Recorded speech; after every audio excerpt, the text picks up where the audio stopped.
राज्याच्या या सभेनिमित्त या ठिकाणी उपस्थित असलेली सगळी नेते मंडळी आणि राज्यातून आलेले सर्व शेतकरी बांधव सगळ्यांची नावं घेत बसत नाही.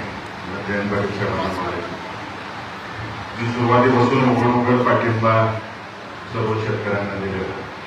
तुम्ही जे जबाबदारी लागतात ते पूर्ण करेल एवढंच या ठिकाणी बोलतो. आणि दुसरी महत्वाची गोष्ट आदरणीय जयंतबाई साहेब, राजकीय साहेब, सुरेश पाटील साहेब, आदरणीय देशमुख साहेब,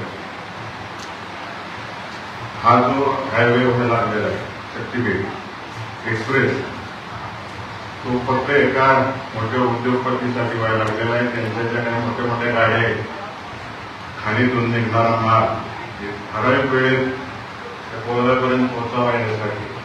परंतु विकासाच्या दृष्टिकोनातून शेतकऱ्याला काय फायदा होणार नाही.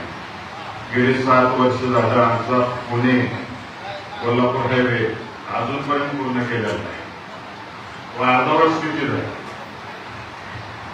कित्येक वर्ष तो रखडलेला आहे. त्यामुळं सातारा जिल्हा असेल, सांगली जिल्हा असेल, कोल्हापूर जिल्हा असेल, या ठिकाणचं सगळी प्रगती थांबलेली.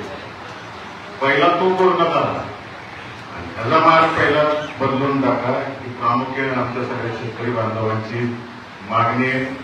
आणि मी तुमच्याबरोबर शेवटच्या क्षणापर्यंत राहीन एवढी ग्वाही तुम्हाला सगळ्यांना या ठिकाणी शेतकरी बांधवांना देतो. अनेक वेळ देत नाही. आपल्या सर्वांची रजा देतो.